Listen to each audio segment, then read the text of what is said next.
В эфире Абхазского телевидения информационный выпуск Амши Кушара. Здравствуйте. Сегодня в выпуске. Последний раз в прежнем составе депутаты парламента 5-го созыва провели очередное заседание.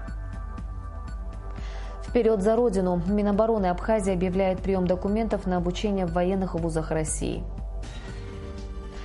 «Поедем, поедим» в Абхазии. Популярное шоу телеканала НТВ уже 3-й раз в Абхазии.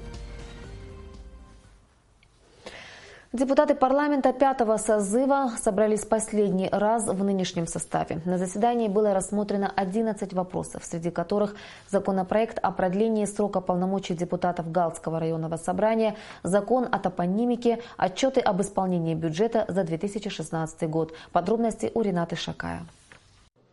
Уже во второй раз депутаты парламента голосуют против кандидатуры Исидора Дочия, выдвинутой на рассмотрение блоком оппозиционных сил в качестве члена Центра избиркома Абхазии. Уважаемые коллеги, кто за то, чтобы Дочи был избран членом ЦИК, прошу проголосовать. Пожалуйста. Пожалуйста, идет голосование.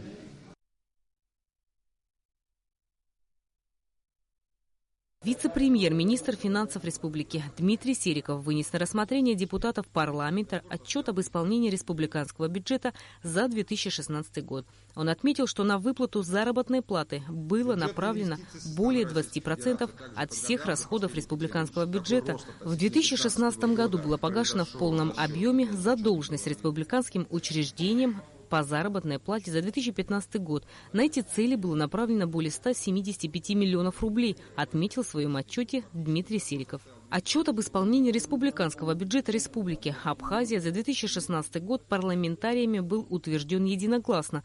По доходам 2016 год за эти 5 лет является вторым по рангу. Выше по доходам был исполнен только бюджет 2014 года. И в 2016 году доля доходов собственных в республиканском бюджете составили 34%. Повторюсь еще раз, исполнение совокупных доходов за 2016 год составило 97,1%. Максимальная сумма помощи, которая к нам поступила, это был 2012 год в размере 6 миллиардов 803 миллионов. Вверху видите 18, внизу 82%. В 2013 году порядка 4,5 миллиардов рублей, в 2014 году 5,4, в 2015 году 2,7, в 2016 году 5,265. Российская помощь, хочу напомнить, состоит из двух составных частей, которые поступают в бюджет. Она состоит из так называемой инвестиционной программы и софинансирования текущей деятельности в рамках поддержки социально-экономического развития. Более 64 миллионов рублей составила прибыль Национального банка Республики в 2016 году. Особое внимание в отчете Беслана Барателя вызвала тема эффективности системы банковских карт АПРА и судьба Гаграбанка. После долгих обсуждений депутаты парламента единогласно приняли представленный годовой отчет Нацбанка. По состоянию на 1 января 2017 года у нас в Абхазии 9 кредитных организаций с 8 филиалами, 7 из которых филиалы Сбербанка Абхазии. На 1 января 2017 года собственный капитал кредитных организаций составил 811 миллионов рублей, из которых оплачены 374 миллиона рублей. Кредитные организации продолжили работу по привлечению ресурсов.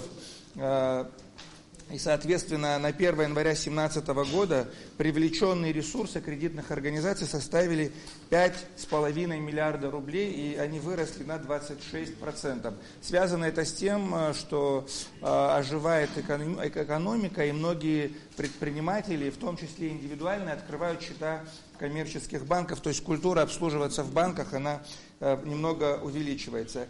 Также депутаты проголосовали за принятие законопроекта об исполнении бюджетов за 2016 год, Пенсионного фонда, Фонда обязательного медицинского страхования, Фонда социального страхования и охраны труда и Государственного внебюджетного фонда инвалидов Отечественной войны народа Абхазии. Законопроект об исполнении бюджета Дорожного фонда страны за 2016 год не был принят. Законопроект об исполнении бюджета Фонда репатриации республики за 2016 год из-за отсутствия докладчика не был представлен.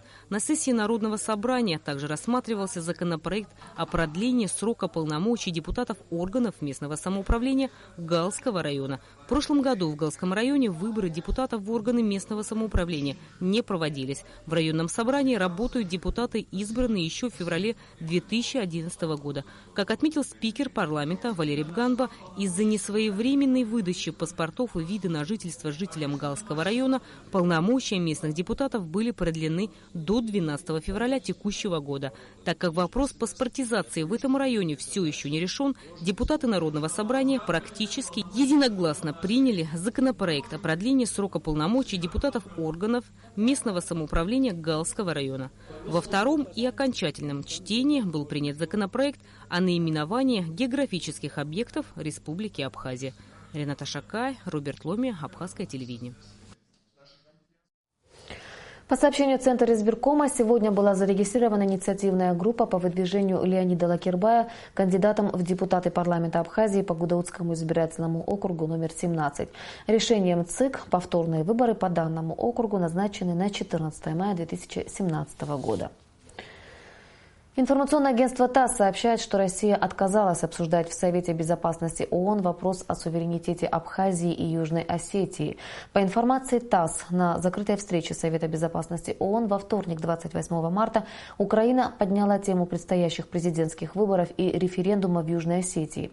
Комментируя вопрос, исполняющий обязанности постпреда Российской Федерации при ООН Петр Ильичев подчеркнул, что вопрос о государственном суверенитете Абхазии и Южной Осетии не может становиться предметом обсуждений. Ситуация в Абхазии и Южной Осетии не является конфликтом, поэтому вряд ли Совету стоит отвлекать на это свое внимание. Нужно признать сложившиеся за последние 8 лет реалии. Вопрос о государственном суверенитете Абхазии и Южной Осетии, независимость которых Россия признала, не может становиться предметом обсуждений, заключил Ильичев. В июле 2010 года между Министерствами обороны Абхазии и России был подписан договор о приеме на обучение в военно-учебные заведения Министерства обороны Российской Федерации военнослужащих Абхазии. На основании этого договора на сегодняшний день обучение в Российской Федерации проходит 210 будущих офицеров абхазской армии и около 30 офицеров, пройдя подготовку и переподготовку в ведущих научных и методических центрах России, уже вернулись в Абхазию. К нам имеет право любой гражданин Абхазии, имеющий при себе паспорт гражданина Республики Абхазия. Также необходим загранпаспорт Российской Федерации, чтобы обучаться на территории России. Что нужно сделать? Министерство обороны будет проводить прием документов здесь, в Министерстве обороны. Перечень документов, необходимых для поступления, будет вывешен в проходное Министерство обороны. МЧС Абхазии проводит вступительные экзамены. 11 абитуриентов претендуют на 8 мест, выделенных согласно межведомственному договору Академии гражданской защиты и Академии государственной противопожарной службы МЧС России для абхазских абитуриентов. Подробности смотрите в материале пресс-службы ведомства. В МЧС Абхазии началась пора вступительных экзаменов. 11 абитуриентов претендуют на 8 мест, выделенные согласно межведомственному договору Академии гражданской защиты и Академии государственной противопожарной службы МЧС России для абитуриентов из Абхазии. Кстати, на сегодняшний день в обоих заведениях обучается 32 наших соотечественника. Что же до абитуриентов, то им предстоит пройти непростое испытание.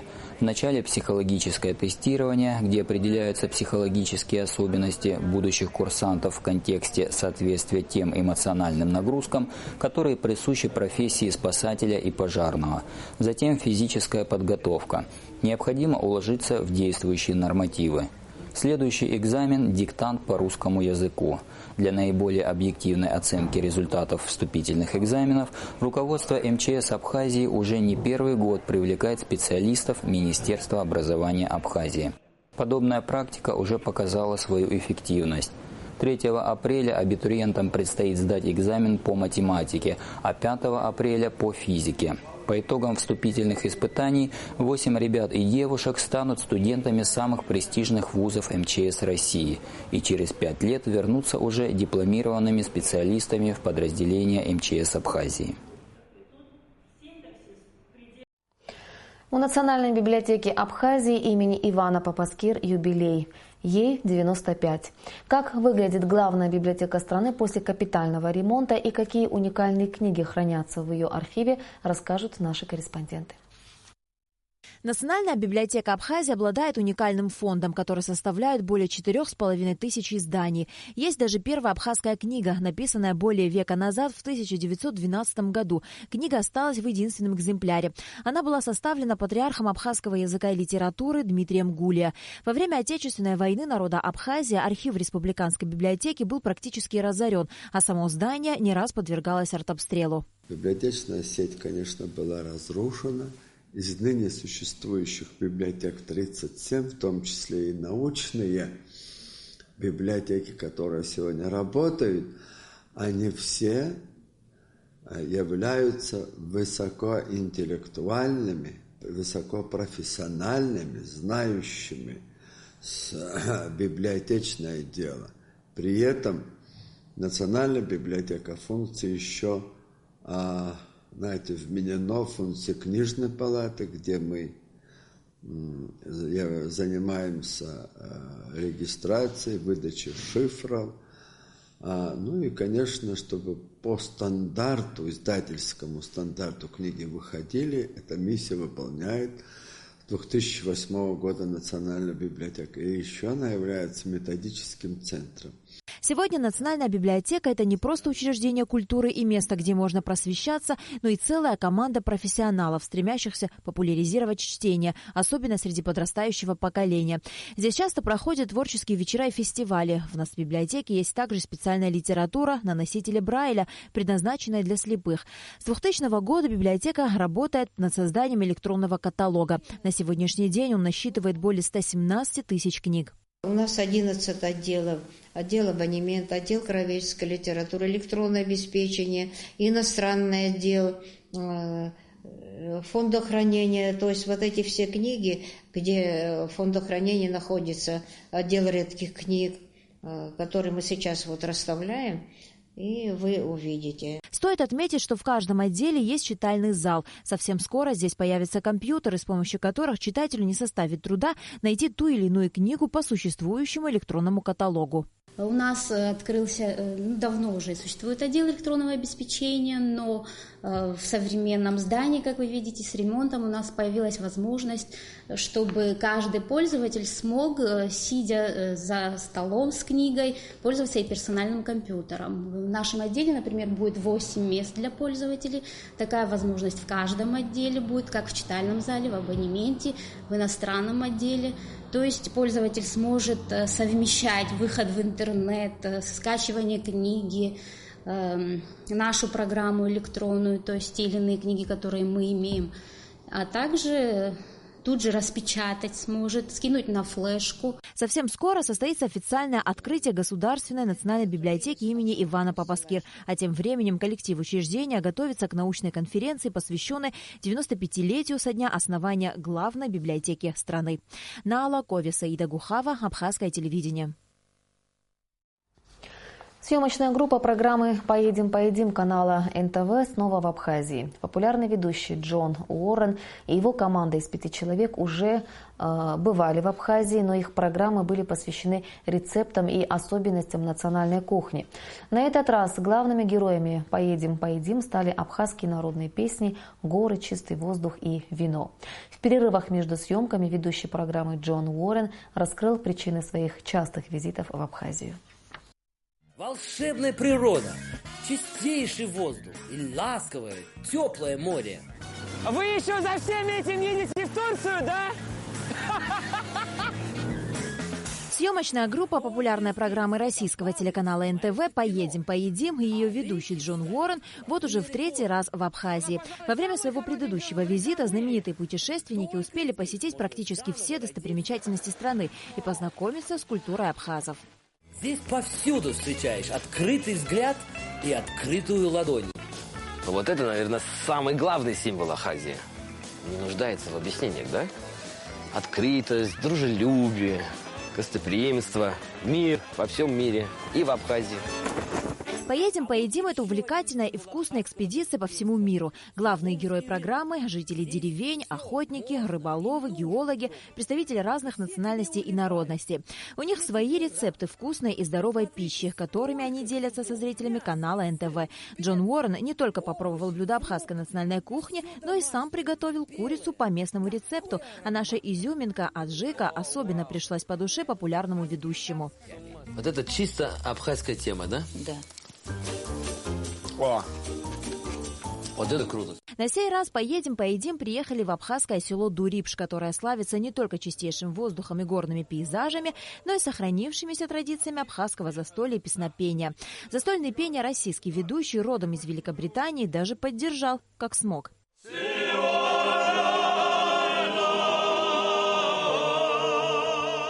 Джон Уоррен поделился с нами своими дальнейшими планами, а также рассказал, почему он и его творческая команда вот уже в 3-й раз за столь короткое время посещают Абхазию. Мне нравится здесь, мне нравятся люди, мне нравится, как вы живете, мне нравится природа потрясающая, изумительная, красивая природа. И это недалеко от России, тоже важно для меня. Я просто провожу полжизни в самолетах и в микроавтобусах, и в аэропортах. Поэтому вот такое. Любимая Абхазия. Я очень рад, что 3-й раз мы приезжаем, потому что есть что показать. То есть, если, допустим, уже были 2 передачи, есть еще и 3-я. И мы собираемся в горы. Вот, нам обещают вертолет.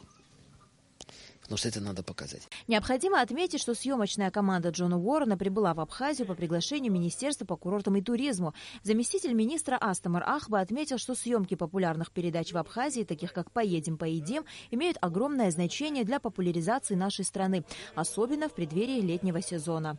Мы мало представлены сегодня по федеральным каналам Российской Федерации, так как основным поставщиком туристов является это Российская Федерация. Граждане в такое время, особенно в начале курортного сезона, они планируют, куда поехать и рассматривают ряд стран. Такие программы, как по телеканалу НТВ, программа «Поедем, поедим», нам такие площадки необходимы максимально представлять нашу страну, нашу культуру, традиции, нравы и обычаи. И такие программы нам позволят донести информацию до граждан Российской Федерации для того, чтобы привлечь к нам внимание, чтобы посетили нашу страну. Передача «Поедем, поедим» в гостях в Абхазии выйдет в эфир канала НТВ 30 апреля. На Алакове, Беслан Шинжерия, Абхазское телевидение. Белые скалы, альпийские луга, горные озера с чистейшей изумрудной водой и просто невероятные водопады.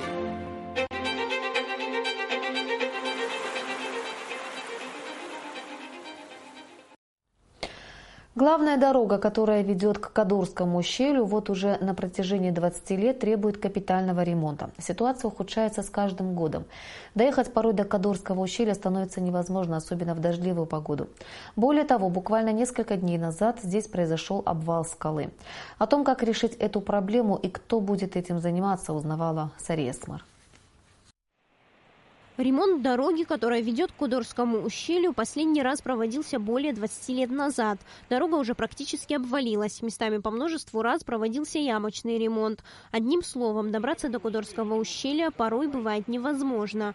Для того, чтобы провести ремонт всей дороги, необходима большая сумма денег. Буквально на днях в этом районе произошел обвал скалы, и движение в сторону Кадурского ущелья было полностью парализовано. Справиться с проблемой у местных властей нет возможности. Именно поэтому глава администрации села Ажара Сергей Джону обратился с просьбой о помощи к руководству страны. Премьер-министр Абхазии Беслан Барцыц дал указание государственной компании «Абхазавтодор» выехать на место происшествия и оценить масштабы ущерба. Это протяженность участка около 120 метров, схождение склона практически вертикального.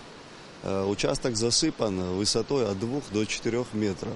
Необходимо провести взрывные работы, так как наблюдается практически живое схождение участка даже в данный момент. Сейчас практически невозможно добраться туда транспортом. Почему? Потому что наблюдается это первый участок схождения, до которого мы смогли доехать. Дальше есть также второй участок.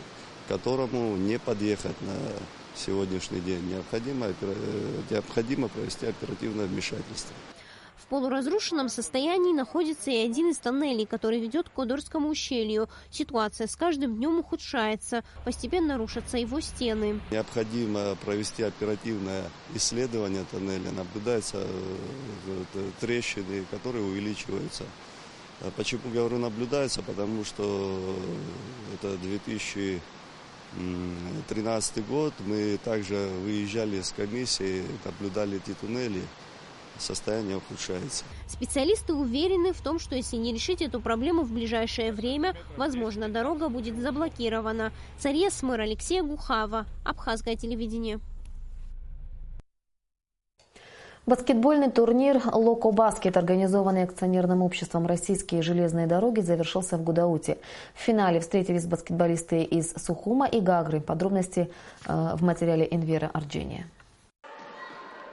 Предварительные игры ежегодного баскетбольного турнира «Локобаскет» проводятся во всех регионах Российской Федерации и Абхазии. Победители, всего 36 команд, будут выступать в финальных матчах в Ростове.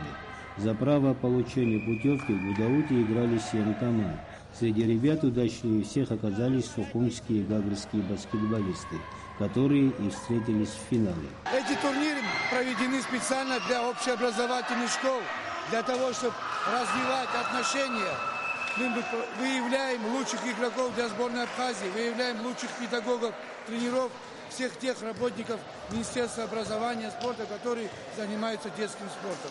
Все полностью здесь, как говорится, в течение 1,5 месяца, когда мы проводим соревнования, определяются, как говорится, лучшие люди в нашем детском спорте. В итоге победителями турнира стали столичные баскетболисты. Гагрские спортсмены заняли 2-е место. Успешным можно назвать и выступление гудаутских баскетболистов, которые тренируются недавно под руководством опытного наставника Сергея Сущенко. Хозяева завоевали 3-е место, которым были довольны игроки команды. В самой Абхазии эти турниры проводятся, можно сказать, очень редко. Но хочу сказать большое спасибо нашим организаторам. Турнир проведен, я могу сказать, очень даже на хорошем уровне. В Абхазии были 7 команд. Из 7 команд наша команда выступила, гудаутская, на хорошем уровне, можно сказать, заняла 3-е место. Хочется надеяться, что абхазские спортсмены удачно выступят в решающих играх в Ростове. Энвер Арджения, Адам Арджения, Абхазское телевидение. И о погоде.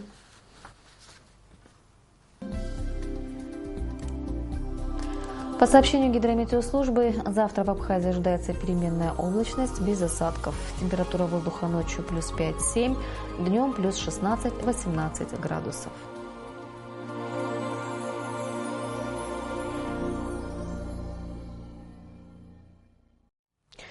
Информационный выпуск завершен. Я прощаюсь с вами. До встречи в эфире.